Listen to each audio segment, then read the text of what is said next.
Today, I'm pleased to announce members of my science and technology team. Dr. John Holdren has agreed to serve as Assistant to the President for Science and Technology and Director of the White House Office of Science and Technology Policy.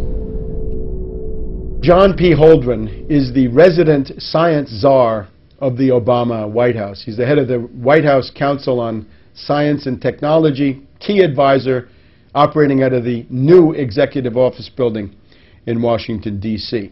This man is a Malthusian fanatic. He's a follower of Bentham and Malthus and Darwin. In other words, the main philosophers of the British Empire in the 19th century and the fountainhead of reactionary and anti-human ideology in that time frame. He's a radical environmentalist, an ecological fanatic, a green kook, a wacko, except that it's also very sinister because the implications of his belief structure and his world outlook are genocide.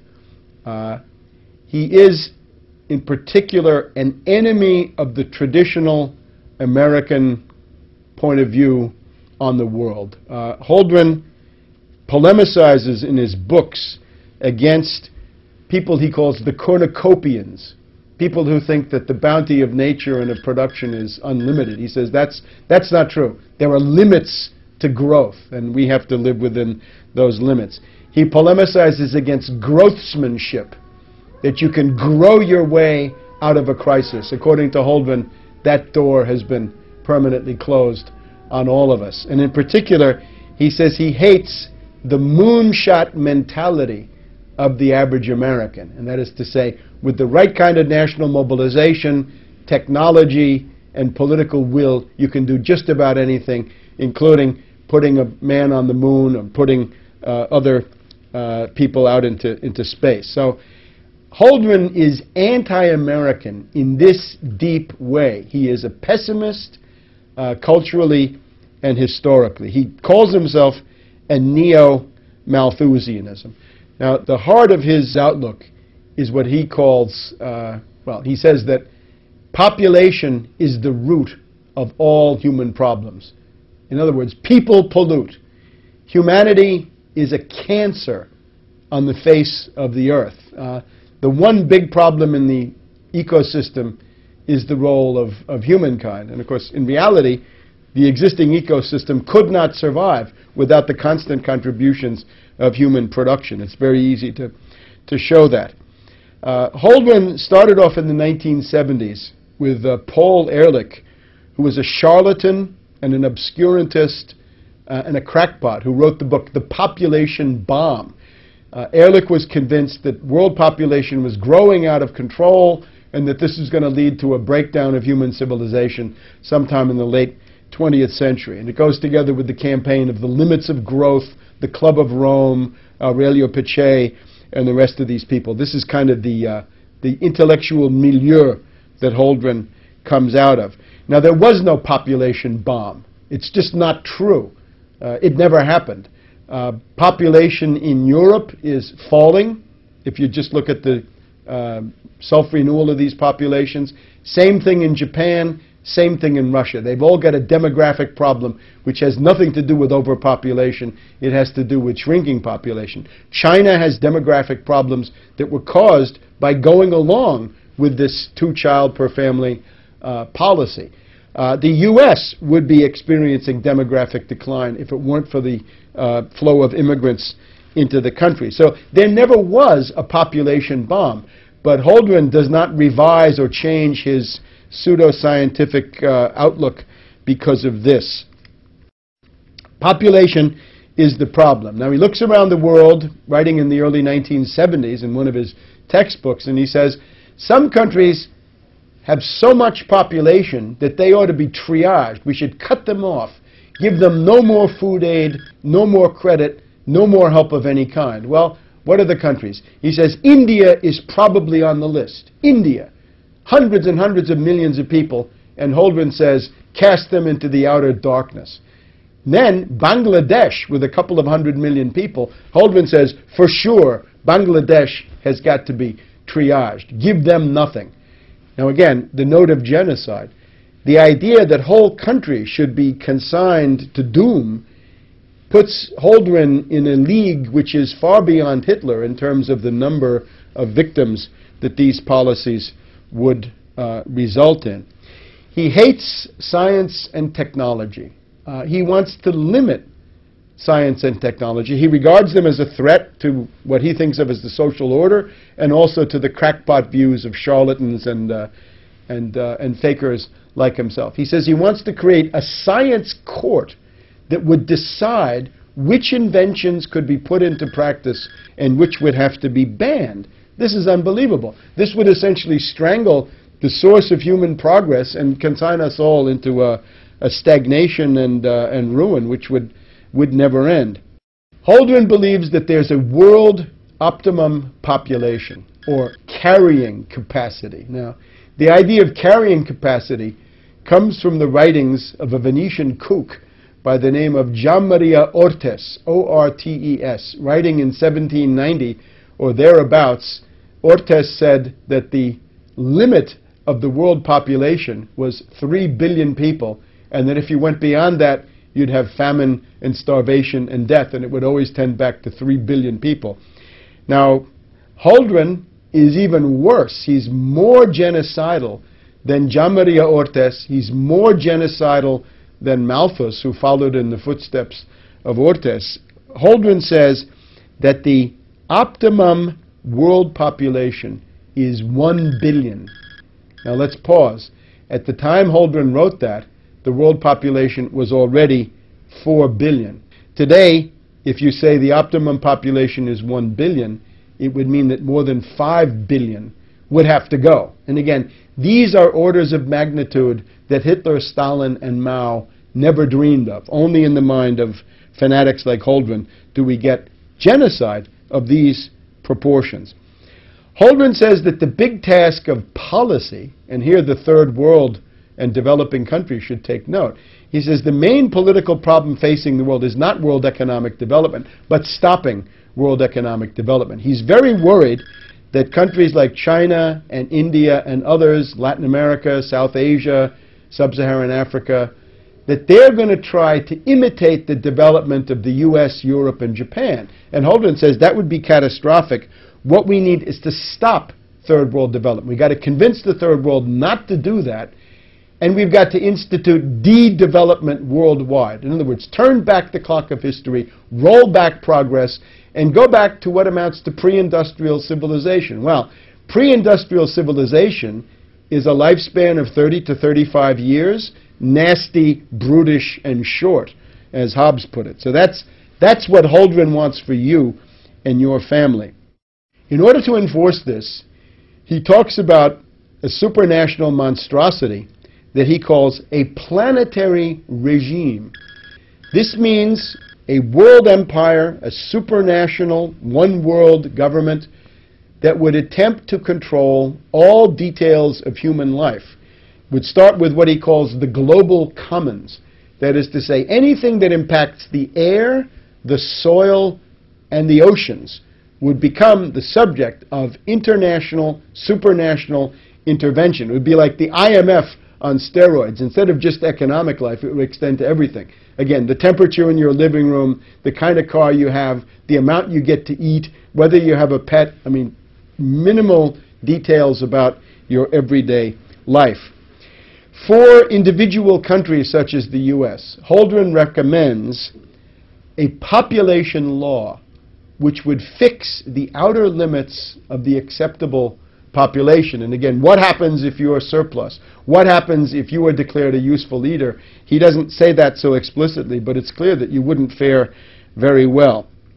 So, one of the features of a population law, in Holdren's point of view, is to regulate the size of the family. And this is what, of course, China did in the post-Mao period, the two-child per family policy. So the hand of the totalitarian state intervenes in the most intimate decisions of the family, and the realm of individual responsibility pretty much ceases to exist. Now, Holdren is willing to do just about anything to, first of all, slow the rate of population increase.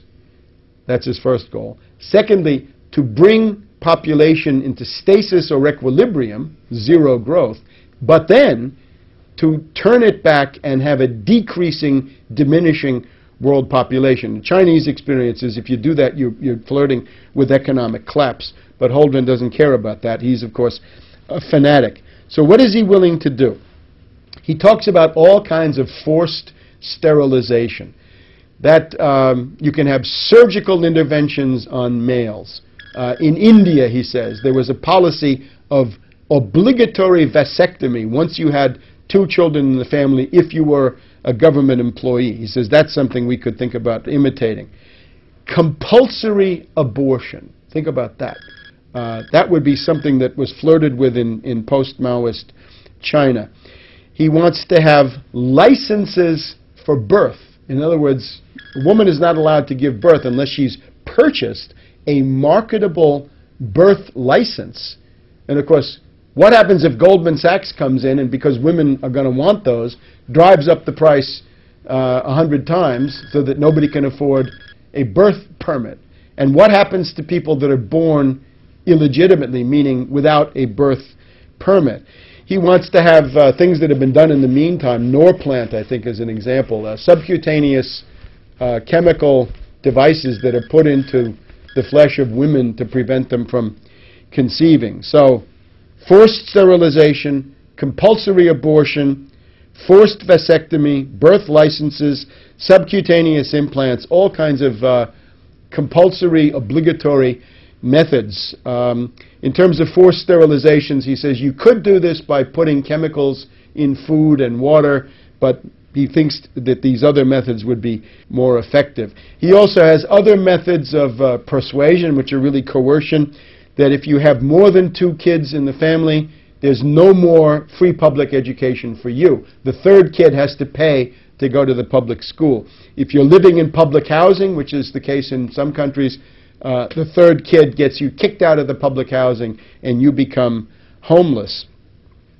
He's also in favor of violating the family by seizing babies.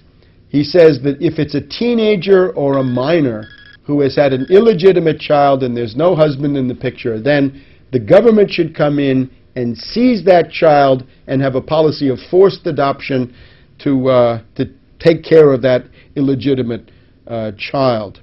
You can see that Holdren is a collectivist. He is not a collectivist of the Marxist type, however. I would call him a collectivist in the tradition of Rousseau for 2 reasons.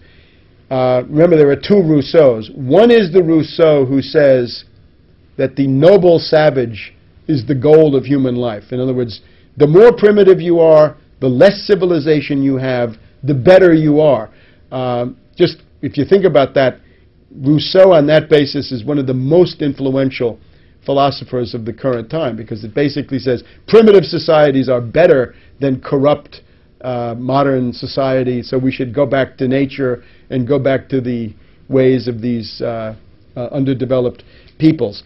But then there's the other side of Rousseau, which is the collective will. The late Rousseau writes about the collective will, and that the individual counts nothing compared to the collective will. This is essentially the philosophy of the reign of terror in the French Revolution, and that's pretty much where Holdren is. So I would call him a Rousseauvian fanatic in addition to being a Malthusian and a Darwinist and a Benthamite, and he wants to have the noble savage, roll back civilization, go back to pre-industrial civilization, or call it civilization if you want to, and at the same time he wants to impose the collective will. He even writes about infanticide. He says that infanticide is found in many primitive peoples, and he says, well, what that means is that these societies thought that the survival of the group and the collectivity was more important than the individual, so they didn't hesitate to kill babies, which implies Holdren's idea of civilization. It's a form of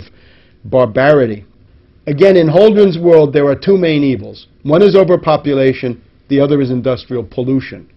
In the world we live in, the main problem is poverty, ignorance, disease, backwardness, illiteracy, and the rest. The main problem of today's world is a massive underproduction of most of the worldly goods that humans need: food, clothing, shelter, transportation, jobs, housing, healthcare, all the rest. All of that is lacking. 1 billion people in the world we live in are on the verge of starvation because of the world food market situation and the fact that we have almost no food stocks left anywhere in the world. You've also got about 2 to 3 billion people right now who are living under €1 per day, under about $1.50 or $2.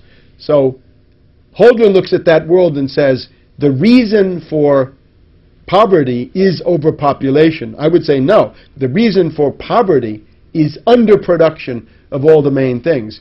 Question for Holdren: if you have a bunch of people and you want to give them all a hat, and there are not enough hats to go around, what do? I say, manufacture more hats. Holdren says, start cutting off heads.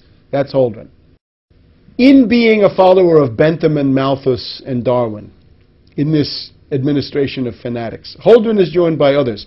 Let's look at Cass Sunstein, who is the regulations czar. Sunstein is the pioneer of what is called behaviorist economics. He wants to nudge you or convince you to do certain things. The problem is the nudge is not a friendly nudge. The nudge is going to become a cattle prod, and then it's become a bayonet, and then it's become a machine gun, and God knows what else.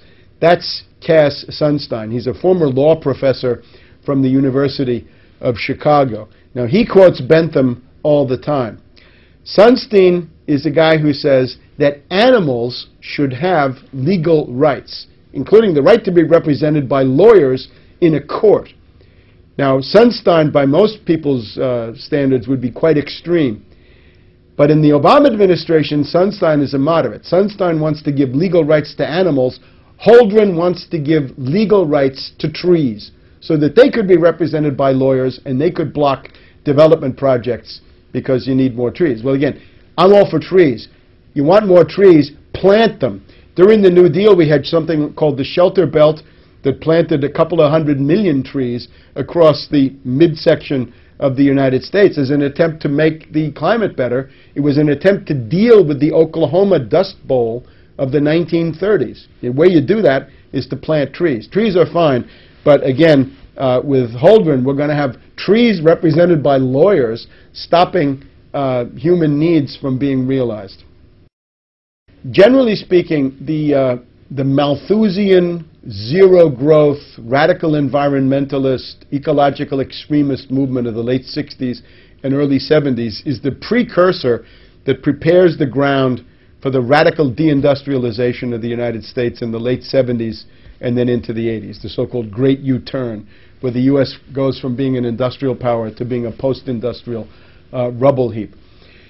Key moment is 1968 with the foundation of the Club of Rome, Aurelio Pache and Alexander King. Alexander King once admitted that the whole purpose of the ecological movement was to stop the economic development of the third world and make sure that there would be fewer brown and black people in the world, because this was a problem for the Anglo-Saxon master race, the way he looked at it. 1972, you've got this tremendous work of charlatans and crackpots, Meadows and Forrester, The Limits to Growth, which was that the world really should have ended already because the raw materials are being exhausted at such a rapid rate. So out of that you get the green movement, the greening of America, and the coming of something that you didn't have before, was a mass constituency for radical environmentalists.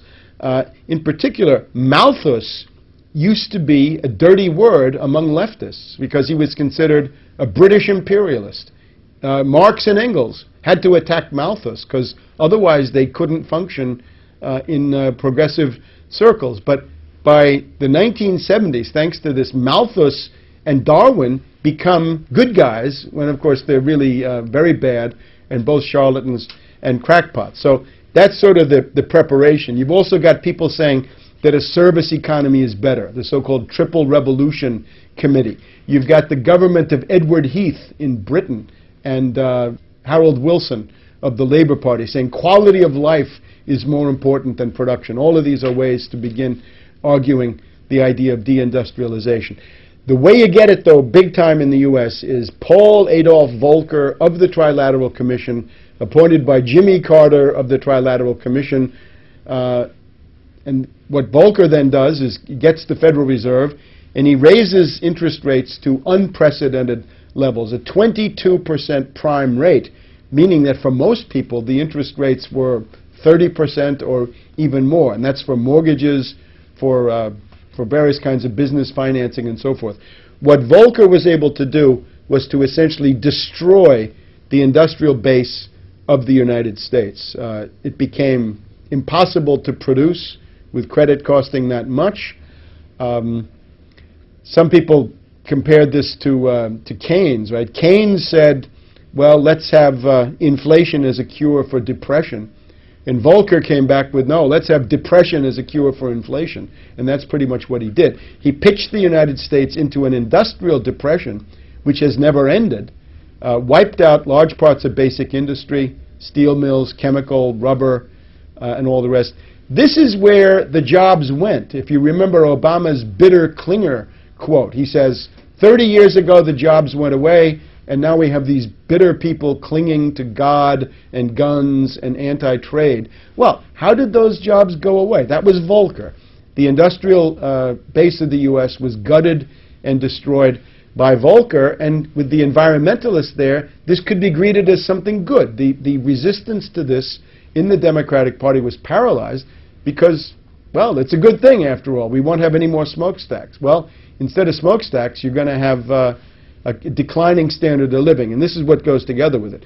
Since about 1967, the U.S. standard of living has declined by 2/3, and that includes average hourly earnings. It includes the fact that the usual measures of inflation don't tell you how much inflation has been. It's much more because you have to include medical care, insurance, and other things that are not really reflected in the market basket. You're working about 6 weeks more per year, so you've got a longer work day, a longer work week, and a longer work year. Vacations shrink, and the work year is extended by about 6 weeks altogether. The other thing that you've got is your commute is much further, and you're sitting in traffic for a total of about 2 to 3 weeks, just sitting there, in addition to whatever the length of your commute would be. If you add all of that together, in terms of the burden of economic life on the average standard of living and quality of life, you will find that the U.S. standard of living has indeed declined by 2/3. You can look on shadow government statistics. Their index confirms my finding. It goes from about 300 in the late 60s, early 70s to about 100 today, meaning you've lost 2/3 of your standard of living. So deindustrialization leads to immiseration. It means that the middle class standard of living is destroyed. You've also got more people working. It's not enough for the husband to work. The wife has to work. The kids have to work. The husband has to work 2 jobs. The wife 2 jobs, and all this that everybody knows about. So that is what deindustrialization has done. And that would have been difficult to do without the ideological preparation of green fanatics like Holdren, Ehrlich, Paddock, Meadows and Forrester, the Club of Rome, and collected charlatans and extremists of the 1960s into the 1970s. The disease that we're talking about is not limited to the U.S. Actually, it really originates in Great Britain with these people like Bentham and Malthus and Darwin.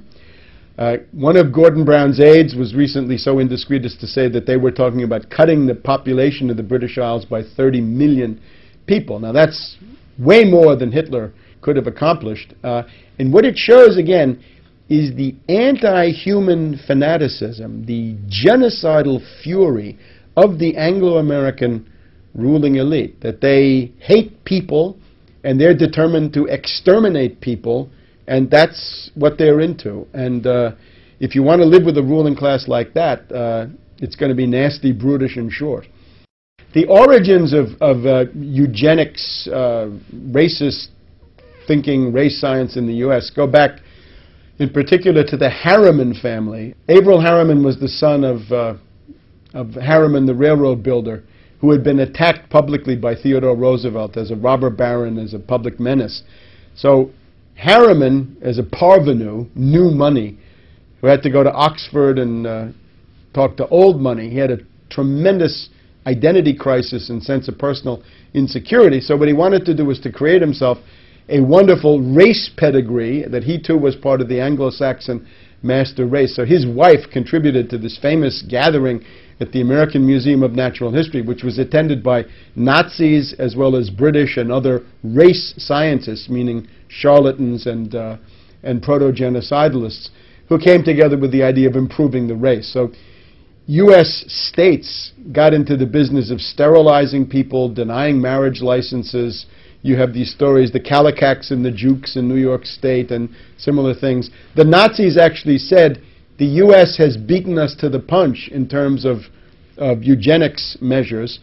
So in some ways they were actually following in the footsteps of what Harriman and this faction had done in the United States. Now, Bush the Elder, in his first congressional term, when he was representing River Oaks, Houston, Texas, elected in 1966, it was a district that had to be tailor-made, designed for him as part of a redistricting, so he could finally get elected after he failed to get into the Senate from Texas against Yarborough in 1964. Bush became the champion of eugenics. He brought in Shockley, Herenstein, and these other fanatics, right? The sort of bell curve school, the precursors of that. In other words, people who talk about racial inferiority of the non-white races and things of this sort. These people were outside the boundaries of respectability because of the backlash against the Nazis. But Bush the Elder did everything he could to make them respectable. He brought them to Congress. He let them lecture groups of members of the House and so forth. So much so that Wilbur Mills, the head of one of the key House committees at the time, coined the term "Rubber's Bush." That George Bush the Elder was so interested in contraception for the lower orders that he was Rubber's Bush. Now, the idea that I think with Bush the Elder was he believes in the Anglo-Saxon master race.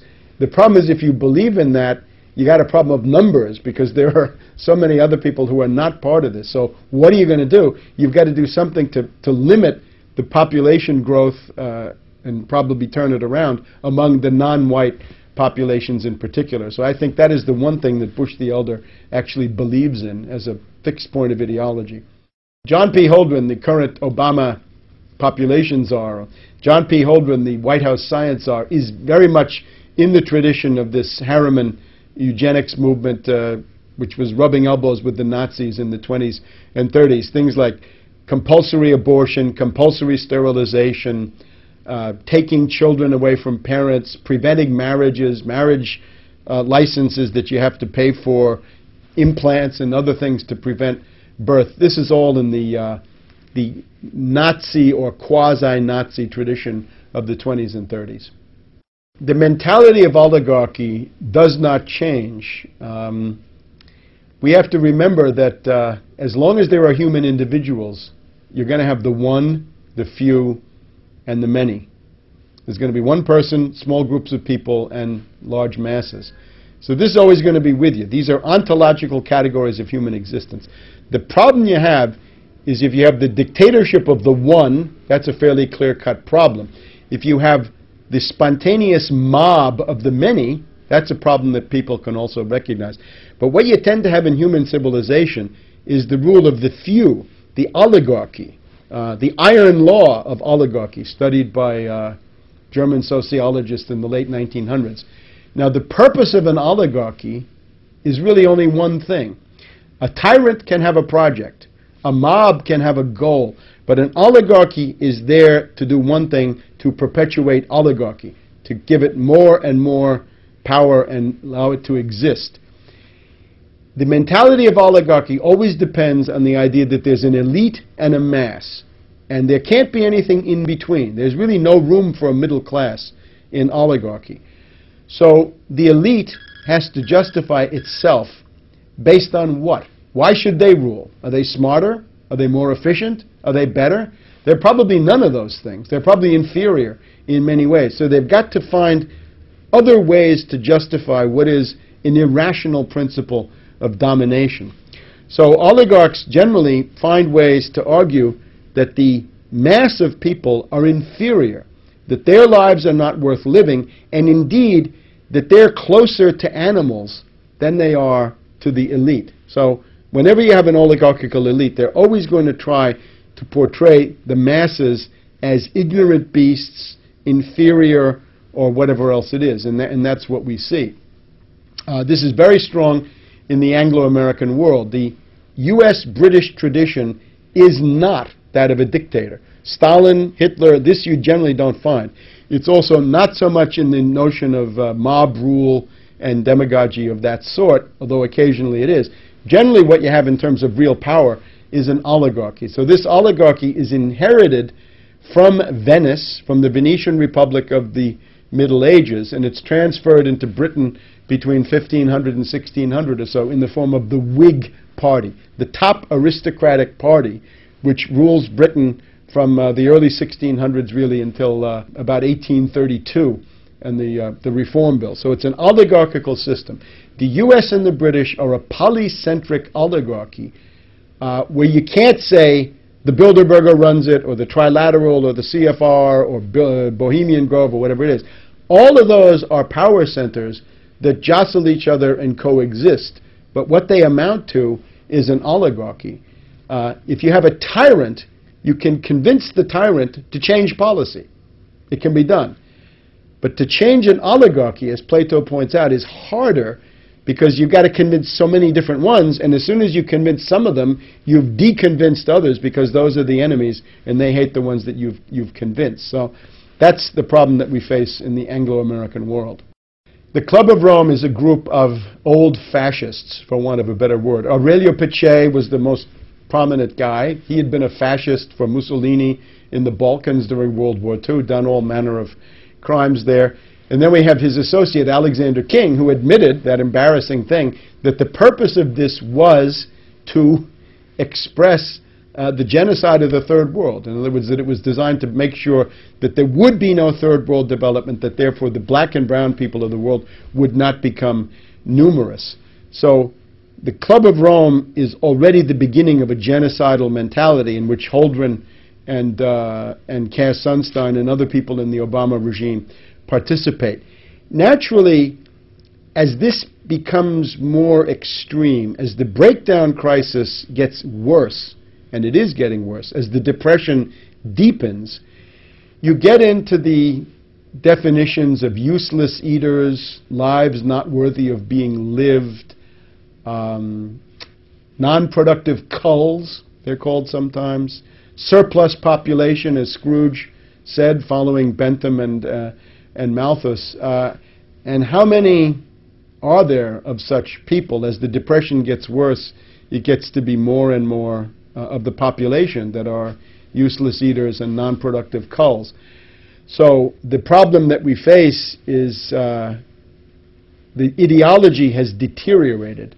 The global warming ideology is, at least up to now, the most extreme form, because it says that carbon dioxide is a pollutant and that carbon is bad when we ourselves are a carbon-based form of life. So it seems to say that the inevitable results of humanity is pollution, that people pollute, or indeed that people are pollution. It gets back to Ehrlich and Holdren and their idea that humanity is a cancer on the face of the earth. So the ultimate logic of all this is extermination, genocide, the concentration camp, depopulation, and a horror that goes beyond anything seen in the 20th century.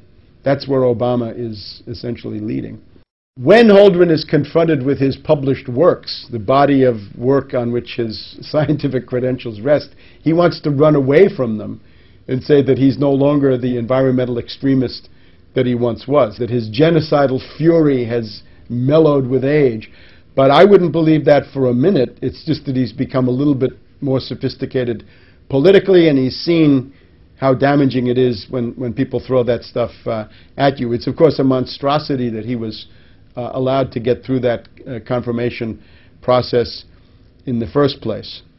In terms of genocide, genocide entered the U.S. policy realm in an overt way with this National Security Memorandum 200 by Kissinger in the 1974-75 period, which said that if you have population growth in third world countries, they will compete for the limited natural resources that the U.S. intends to monopolize. I attended the food conference, the World Food Conference of the Food and Agricultural Organization in Rome in December of 1974, which was attended by Kissinger. And I put out some leaflets at this FAO conference in Rome in late 1974, and in response to that, the UN bureaucracy kicked me out of the conference, not for disrupting anything, but simply by pointing out the obvious implications of what was going on. At that same conference, the Soviet delegate made a useful contribution. He said that if you just took the existing off-the-shelf technology and made that available to everybody, you would have no problem with 35 billion people on the Earth. The demographic potential is still very, very large, lots and lots of wide open spaces, but they kicked me out. So the Kissinger line was, stop population growth in third world countries, because otherwise they'll compete for natural resources. I guess he's looking into what happens today with Chinese oil consumption and the Chinese in Africa offering their own bids for mining and other products. The other thing to stress is under Carter, and in particular under Secretary of State Edmund Muskie, you had Global 2000 and Global Futures, and that is the real watershed of making genocide, population reduction, euthanasia, population control into the dominant ideology of the U.S. government, the foreign policy establishment, and the State Department. Global 2000 and Global Futures enacted under Muskie are really the turning point, after which U.S. policy in the developing sector is no longer development, but it's rather population control, population reduction with strong genocidal overtones. Holdren writes books about nuclear target selection, nuclear war. He's a strangelove. He's a strangelove under green left cover. However, he recognizes what strangeloves often forget. You can kill more people with economic means than you can with military means.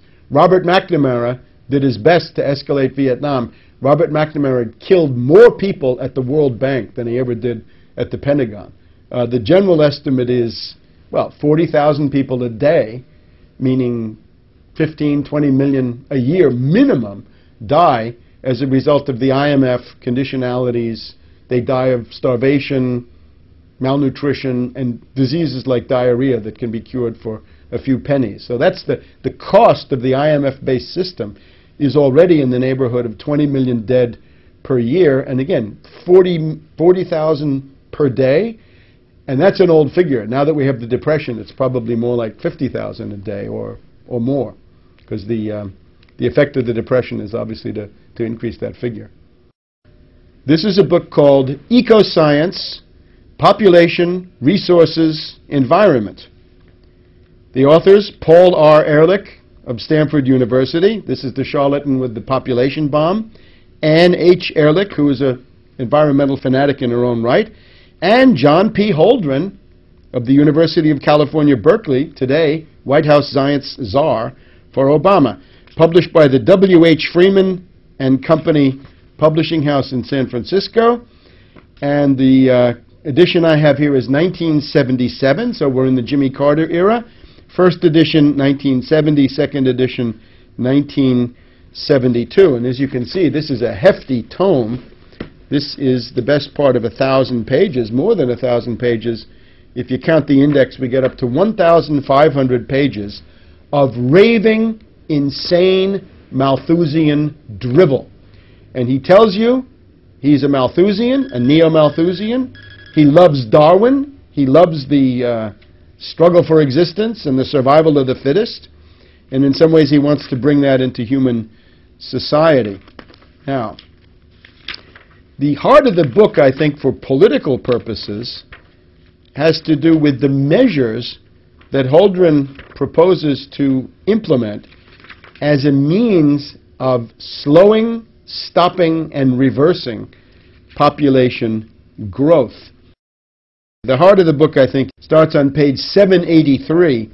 Population control, direct measures. You've got to convince people of the necessity of reducing population. For example, one thing he quotes approvingly, a case in point was the sudden imposition in 1976 of compulsory sterilization in some states in India and for government employees in Delhi, following 2 decades of discouraging results from voluntary family planning. So let's make it involuntary, compulsory, obligatory, and we're going to come in with compulsory sterilization.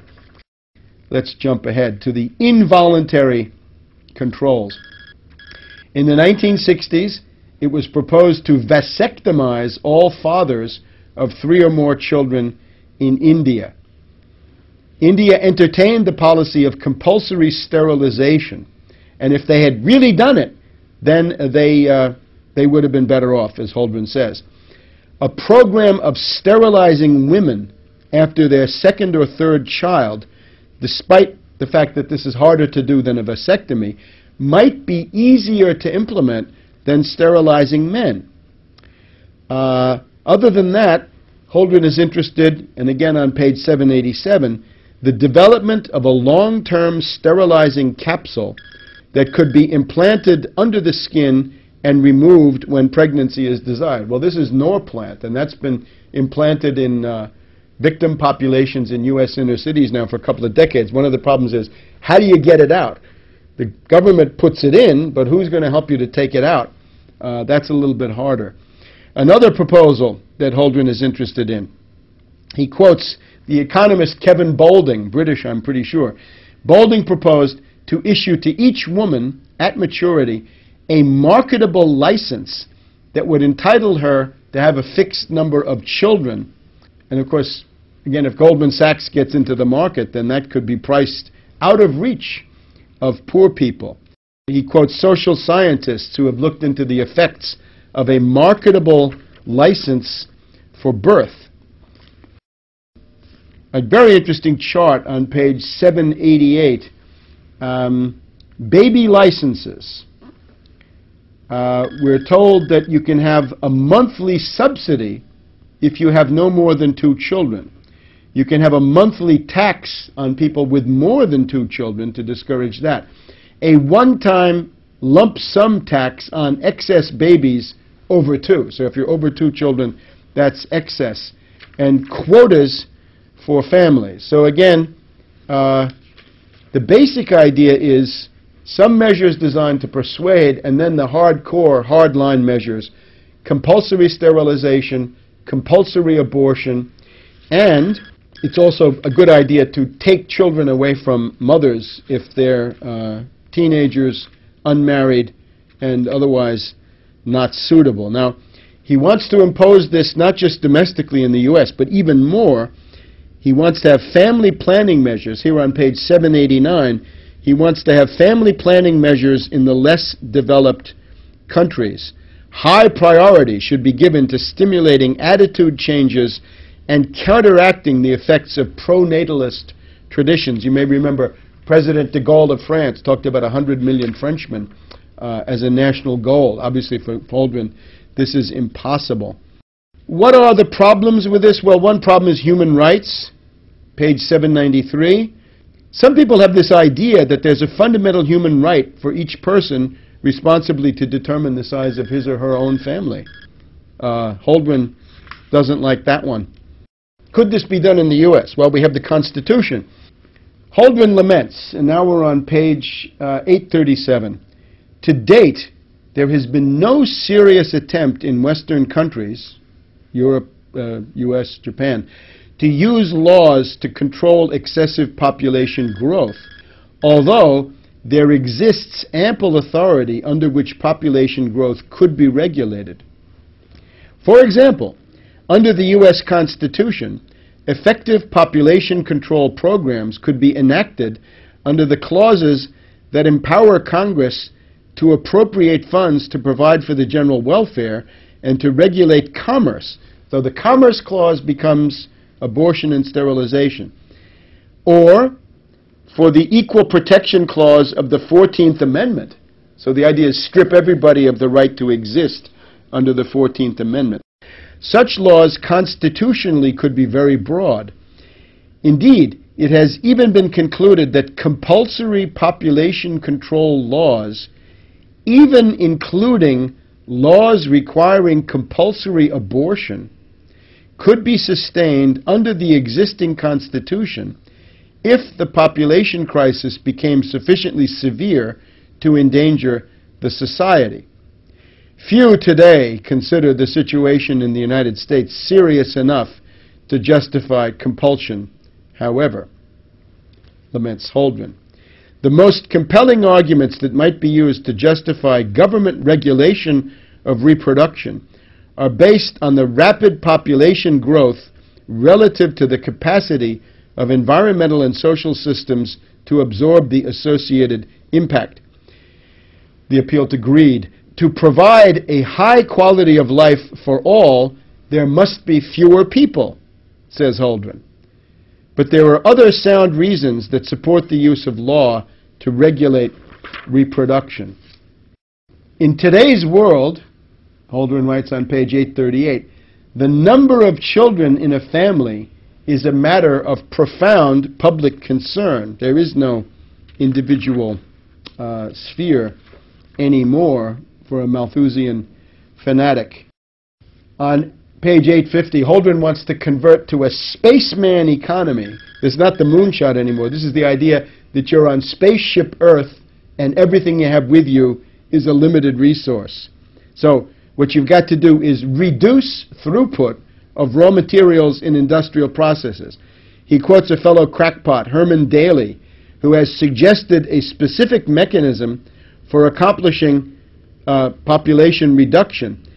Put strict depletion quotas on the natural resources of the United States, meaning that you couldn't use more than 2 or 3% of the existing oil or minerals or whatever it is. The problem with that is, what we've found since the publication of Limits of Growth is that the available stocks of most raw materials have grown. They haven't gone down, they've gone up, because you find more than you use. And that, I think, that would be even more clear if this process were not sabotaged. We would want to impose restrictions on the import of manufactured goods. Well, up to a point, but not for Holdren's goals. And there's a big attack on the cornucopians, again on page 851. The American mentality that you can solve things through science and production is something that Holdren wants to polemicize against. And that gets us then to his favorite theme, page 926, the de-development of overdeveloped countries. We've got to stop the less developed countries from imitating the growth path of the developed world. One key to saving world society lies in a measured and orderly retreat from overdevelopment in today's overdeveloped countries. That would be the U.S.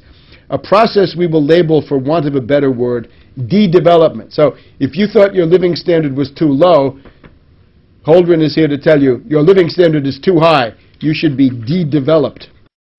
World government, international controls, the global commons. The quote here is, mutual coercion, mutually agreed upon. The New World Order. It has been apparent for some time that the nations of this planet cannot long survive, we read on page 939, cannot long survive without a system of worldwide controls for dealing with the ecosphere, the world economic system, and world economic growth. Such a system must be above all capable of resolving national differences. This is the basic conclusion of the distinguished professor of international law, Richard A. Falk, as he analyzed the situation, exemplified by the projections of alternative future scenarios. We might enter a plea here for surrendering some national sovereignty to a world government. But it's unfortunately clear that there will not be a supranational government in the foreseeable future. But now 30 years have gone by, and maybe this is within reach at the Copenhagen Conference in December of 2009. So we get the U.S. Environmental Program. And again, in the conclusion, the summary of this is there are two factions on Earth. We have the cornucopians. We can call them the growthsmanship group. the moonshot mentality. Those are people who say science, technology, and industry can solve any problem with political will and the proper effort. And that's pretty much how humanity has survived up to now. But that's the wrong path, according to Holdren. We've got to become neo-Malthusians. On these points, says Holdren, we find ourselves firmly in the neo-Malthusian camp. And again, that's based on Bentham, Ortiz, and it's the basis, it's in turn of Darwin. This is a cookbook for the extermination of humanity beyond what he thinks, because the essential predicament of humanity is realize progress or collapse. If you look in historians of world history like Toynbee, he's got a catalog of, 20 different world civilizations, and they've all collapsed except one. And generally they've collapsed from within, and they've collapsed to a very significant degree because of thinking like this, that there's a limit to growth and that the privileges of an oligarchy are more important than the standard of living and the success of the individual human family. So this is a cookbook for the extermination of humankind, right? Those series that you see on the History Channel. What if there were no people? Well, Holdren has been blazing that trail for quite a while. This is an ultra-Hitlerian genocidalist who's today operating out of the White House in Washington, D.C., and it's time to kick him out. Maurice Strong of Canada is a British imperialist functionary, close to Holdren in his outlook.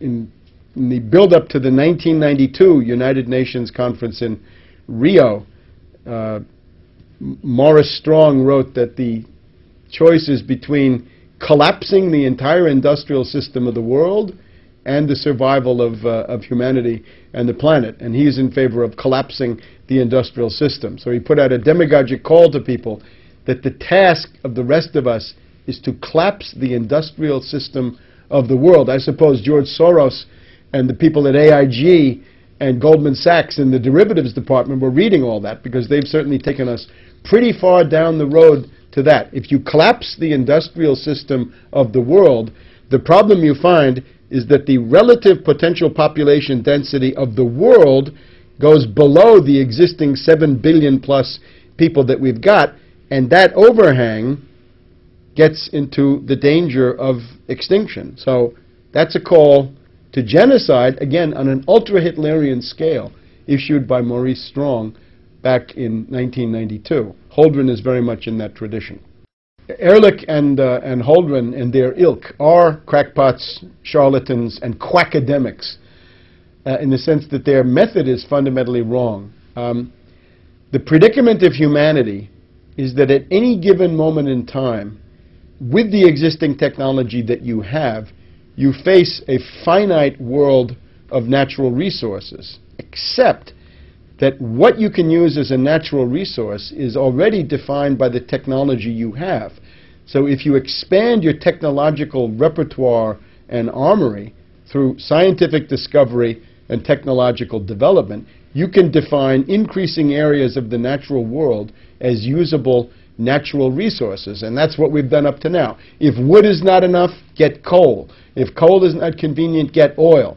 If oil is not enough, get nuclear. If nuclear has problems, get thermonuclear. Look at antimatter. Look beyond, and still beyond a horizon that we can't even see at this point.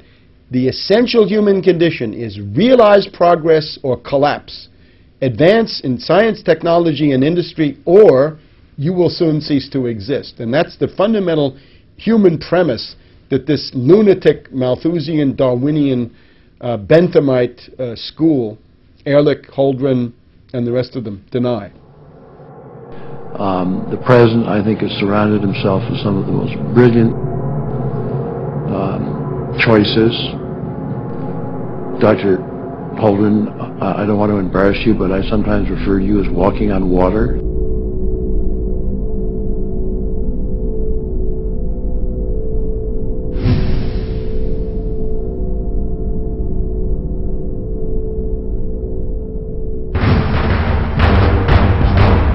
Ask yourselves, what are you doing in this time of great challenge? What are you doing to unlock minds? Go to Infowars.com and PresentPlanet.tv for the latest headlines and cutting-edge information.